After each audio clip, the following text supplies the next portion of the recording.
Hello, welcome back to the ഹെവനോ story teller. നിനക്കായി ഭാഗം 31 തുടരുന്നു.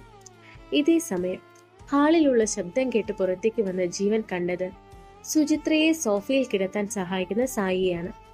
അവരെ ഒറ്റയ്ക്കെടുക്കാൻ സഹായിക്കുന്നത് കണ്ടതും അവൻ ഓടി അവർക്കരികിൽ വന്നു നിന്നു. അവൻ തന്റെ കാലിന്റെ വേദനയൊന്നും ആ നിമിഷം ഓർക്കുന്നില്ലായിരുന്നു. അമ്മേ എന്നൊരു വിളിയോടെ അവൻ ഒറ്റ ഓട്ടത്തിന് അവർക്കരികിലെത്തി.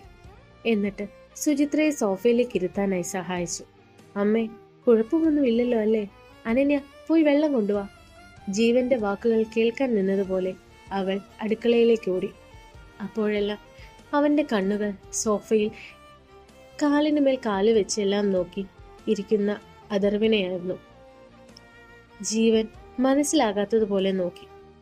ഉച്ചത്തോടെ ഇരിക്കുന്നവനെ കണ്ടതും ജീവനും വിറഞ്ഞു കയറുന്നുണ്ടായിരുന്നു. പക്ഷെ സുചിത്രയുടെ അവസ്ഥ അവന് മറ്റൊന്നും ആ സമയത്ത് ചെയ്യുന്നതിനെ തടഞ്ഞു. അപ്പോഴേക്കും അനന്യ വെള്ളവുമായി എത്തിയിരുന്നു. ജീവൻ അത് വാങ്ങി വേഗം സുചിത്രയ്ക്ക് നൽകി. വെപ്രാളത്തോടെ വെള്ളം കുടിച്ചുകൊണ്ട് അവർ തനിക്ക് മുന്നിലായി ഇരിക്കുന്നവന്റെ അവന്റെ കണ്ണുകൾ ചെന്നു. ജീവൻ അതേസമയം സുചിത്രയുടെ ഭാവങ്ങൾ ശ്രദ്ധിക്കുകയായിരുന്നു. തന്റെ അമ്മയുടെ മുഖത്ത് തെളിഞ്ഞ ഭയം അത് അവനിൽ അത്ഭുതം നിറച്ചു. അതിനെപ്പറ്റി അവൻ സായിയോട് ചോദിക്കാനാഞ്ഞു. പക്ഷെ തന്റെ അച്ഛന്റെ മുഖത്തും അതേ ഭാവം തന്നെയായിരുന്നു. അച്ഛാ, ആരാ ഇത്? എന്താണ് ഇവിടെ? അമ്മയ്ക്ക് എന്താണ് സംഭവിച്ചത്? എന്താ ഇവിടെ നടക്കുന്നത്? ജീവന്റെ ചോദ്യത്തിന് പക്ഷെ അവർ ഇരുവരിൽ നിന്നും ഒരു മറുപടിയും ലഭിക്കാത്തത് ജീവനിൽ ദേഷ്യമുണ്ടാക്കാനിടയായി. അതിനാൽ തന്നെ അവൻ അഥർവിനെ നേരെ നോക്കി. ഒപ്പം സ്റ്റീവിന്റെ കൈക്കുള്ളിൽ നിൽക്കുന്ന നിധിയെയും. പെട്ടെന്നാണ് അവൻ ചിന്തിച്ചത്, നിധിയുടെ ആരോ ആണെന്നും ജോലിയുടെ പ്രശ്നം എന്നായിരിക്കും എന്നവൻ പെട്ടെന്ന് ചിന്തിച്ചു. നിങ്ങൾ ആരാണ്? എന്താണ് കാര്യം? ജീവന്റെ ചോദ്യത്തിന് പക്ഷെ അഥർവ് എടുത്തടിച്ചതുപോലെ മറുപടി നൽകി. അത് നീ ആ സ്ത്രീയോട് ചോദിക്കേ, ഞാൻ ആരാണെന്ന്. സുചിത്രയെ പറഞ്ഞതും ജീവന് ശരിക്കും ദേഷ്യം തോന്നി. മിസ്റ്റർ, മര്യാദയ്ക്ക് സംസാരിക്കണം. ജീവന്റെ വാണിംഗ് കേട്ട് ചിരിയോടെ അഥർവ് എഴുന്നേറ്റ് ജീവന് മുന്നിലായി വന്നു നിന്നു. എന്നിട്ട് പുച്ഛത്തോടെ ചോദിച്ചു, ഇല്ലെങ്കിൽ ജാസ്കർ, ഞങ്ങളുടെ വീട്ടിൽ വന്നിട്ട് എന്റെ അമ്മയെ. ജീവന് മുഴുവൻ പറയാൻ സാധിച്ചില്ല. അതിനു മുൻപ് തന്നെ അഥർവ് അവനെ ഭിത്തിയോട് ചേർത്ത് നിർത്തി. അയ്യോ മോനെ! ജീവന് വേണ്ടി സുചിത്രയുടെ സൗണ്ട് കേട്ടതും അഥർവ് അവരെ പകയോടെ നോക്കി. എന്നിട്ട് ജീവന് നേരെ, നിന്റെ അമ്മയോ? അതെങ്ങനെ നിന്റെ അമ്മയാകും?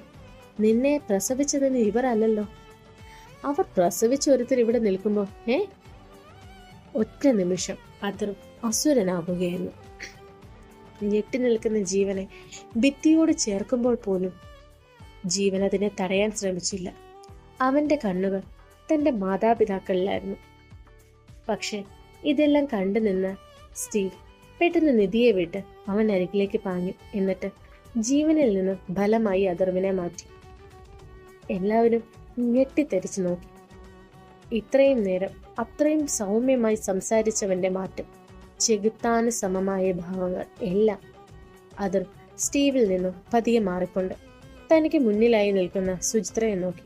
എന്നിട്ട്, നിങ്ങളെല്ലാം വേണ്ട എന്ന് വെച്ച് പോയതല്ലേ? എന്നിട്ട് എന്തിന് സന്തോഷമായി കഴിഞ്ഞുകൊണ്ടിരുന്ന ഞങ്ങളുടെ ജീവിതത്തിൽ പിന്നെയും നിങ്ങൾ എന്തിന് കടന്നു വന്നു?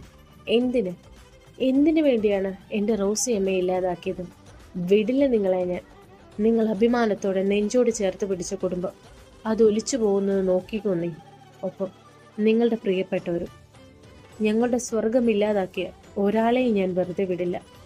അലറുകയായിരുന്നവൻ, ആ വീടിനെ മുഴുവൻ ഞെട്ടിക്കുന്ന തരത്തിൽ. അവന്റെ വാക്കുകളിൽ വിറകൊണ്ട് നിൽക്കുമ്പോൾ പോലും സുചിത്രയുടെ ചെവിയിൽ ആ വാക്കുകളായിരുന്നു മുഴങ്ങിയത്. എന്തിനു വേണ്ടിയാണ് എന്റെ റോസി അമ്മയെ ഇല്ലാതാക്കിയത്? തുടരുന്നു.